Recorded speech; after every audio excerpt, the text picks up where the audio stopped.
Coach Sintayong bersama staf official Timnas Indonesia sedang fokus-fokusnya nih bagaimana bisa memperkuat fisik pemain Timnas Indonesia jelang menghadapi event Piala Asia.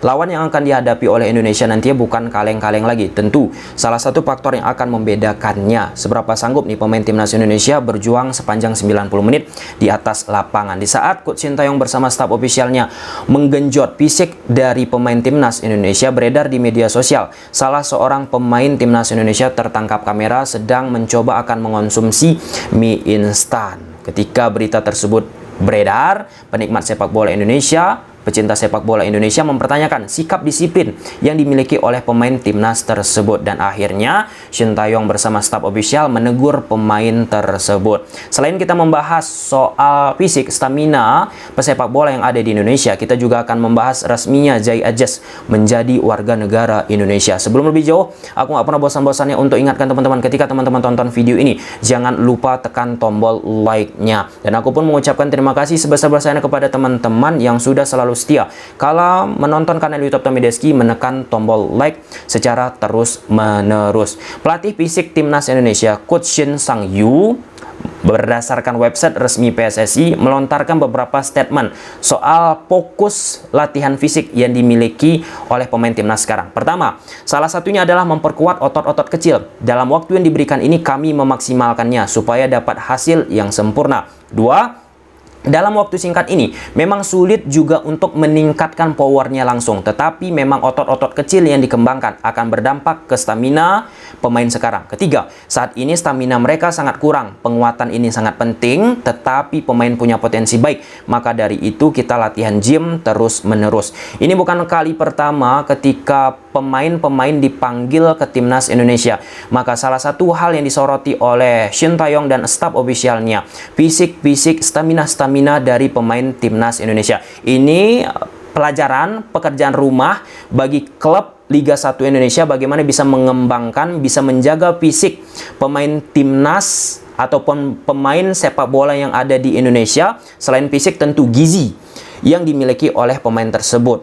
Nah, selain daripada faktor klub, maka seorang pemain itu sendirilah yang harus sadar bagaimana mereka benar-benar konsisten menjaga stamina, menjaga pola makan mereka. Salah satu narasi, salah satu kalimat yang sering kita dengar soal sepak bola, timnas yang baik berasal dari kompetisi yang baik. Nah, kalau kita bicara kompetisi Liga 1 Indonesia, kita nggak bisa memisahkannya dengan salah satu indikator ya. Memang banyak indikatornya, kita bicara satu indikator dulu. Waktu efektif sepanjang 90 menit. Di Liga 1 Indonesia, teman-teman, waktu efektif itu ada bahkan di satu pertandingan 30 menitan. Dari 90 menit, 30 menitan. Kenapa bisa rendah waktu efektif? Pertama, faktor guling-guling. Yang kedua, sedikit-sedikit pelanggaran. Yang ketiga, faktor stamina. Banyak faktor-faktor lain. Faktor stamina inilah yang mempengaruhi juga seberapa bagus waktu efektif di kompetisi Liga 1 Indonesia. Kalau kita bicara sampai saat aku memposting video ini, teman-teman, Arema FC menjadi salah satu klub ya yang memiliki waktu efektif tertinggi di musim ini.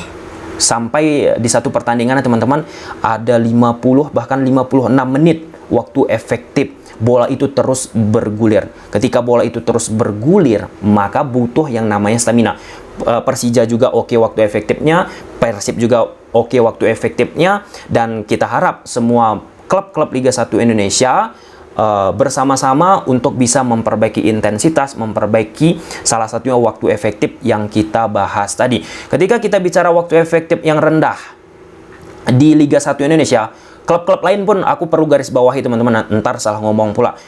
Klub-klub lain pun aku yakin sedang berupaya dan mengharapkan pastinya waktu efektif pertandingannya itu tinggi. Aku berpikiran positif tentu ya, teman-teman, waktu efektifnya tinggi. Di saat waktu efektif kompetisi kita rendah, itu bisa kita lihat dikala wakil Liga Indonesia tampil di event Asia. Contoh AFC Cup, ataupun Liga Champions Asia. Belum lama ini, Bali United yang mewakili Liga Indonesia untuk tampil di kualifikasi Liga Champions Asia menghadapi salah satu klub Hong Kong. Di situ Bali United keteteran, kesulitan untuk bisa menghadapi klub Hong Kong tersebut. Salah satu penyebab keteterannya klub Liga Indonesia tersebut yaitu intensitas yang tinggi banget, fisik yang prima banget, stamina yang oke banget dimiliki oleh klub Hong Kong. Ketika Bali nggak mampu mengimbangi hal tersebut, kita bisa menyaksikan Bali United terbantai. Permainan nggak berkembang, pola nggak berjalan, kreativitas nggak ada. Jadi, ketika kita bicara fisik, stamina, itu sangat mempengaruhi pemain, mempengaruhi strategi dari seorang pelatih di atas lapangan. Ketika stamina nggak ada, ketika fisik nggak ada, maka apa yang ingin dituangkan oleh pelatih pun akan sulit diimplementasikan oleh pemain di atas lapangan. Ya, memang banyak faktor-faktor lain teman-teman, banyak. Misalnya selain fisik, teknik dasar udah benar apa enggak. Tetapi untuk fokus kita kali ini, fisik. Nah, kalau misalnya kita mau timnas Indonesia kita fisiknya oke, lihat dulu kompetisi kita. Itu lagi yang sederhana ya teman-teman. Nah, aku berdoa, kita berharap, ini dalam sih teman-teman, next ke depannya ini jadi pelajaran bagi klub-klub kita juga, pemain-pemain sepak bola Indonesia kita, bahwasanya kalau mau permainan sepak bola kita meningkat, salah satunya bagaimana bisa menampilkan permainan all out di atas lapangan. Bagaimana bisa menampilkan permainan all out teman-teman? Yaitu harus memiliki fisik dan stamina.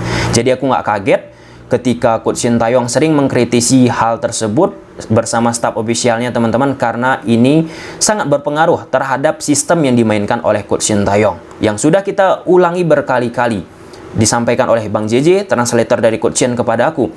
Coach Shin permainan simple. Bagaimana? Fokus dulu, kuatkan dulu defending. Ketika defending sudah kuat, ada momentum melakukan attacking, disitulah dilakukan penyerangan.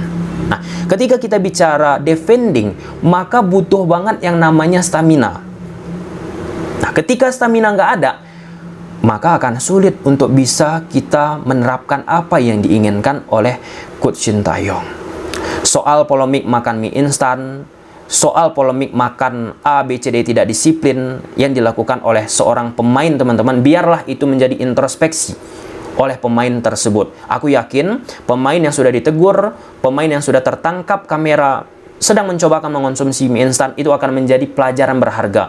Seperti yang dialami oleh pemain-pemain timnas kita beberapa waktu yang lalu, sempat juga mengonsumsi makanan-makanan yang diperdebatkan, makanan-makanan yang dipertanyakan. Sekarang pemain tersebut sudah mencoba hidup sehat, mengonsumsi makanan-makanan sehat, dan dari media sosial PSSI pun Timnas Indonesia teman-teman, Timnas Indonesia direkam pemain-pemainnya sedang memakan makanan yang sesuai dengan instruksi arahan dari tim gizi Timnas Indonesia, dan tentu setelah melakukan konsultasi juga dengan Coach Shin Tae-yong. Ya, aku harap bukan hanya kita bicara di konteks sekarang ini, tetapi keberlangsungan pemain pesepak bola Indonesia kita untuk bisa memperhatikan hal tersebut, itu sangat penting untuk bisa juga akhirnya nantinya membantu pelatih Timnas Indonesia kita tidak repot-repot lagi, tidak terlalu banyak lagi menggembleng fisik, tidak terlalu ribet lagi dalam melatih kebugaran pemain Timnas Indonesia. Oke, kita lihat terus perkembangan Timnas Indonesia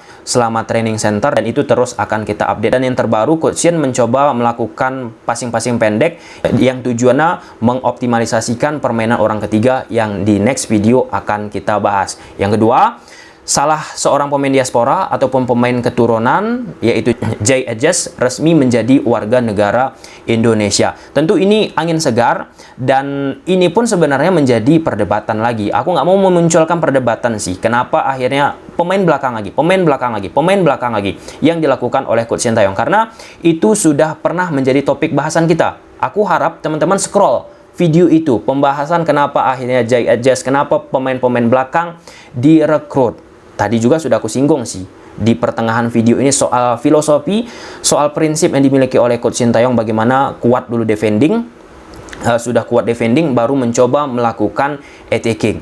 Ya, dengan akhir-akhir ini banyak pemain-pemain keturunan, pemain-pemain naturalisasi dilakukan oleh PSSI, teman-teman. Kembali, semoga kita bukan hanya bicara transfer knowledge, teknik dasar permainan sepak bola, tetapi di luar aspek sepak bola. Salah satunya ya, bagaimana mengatur pola makan.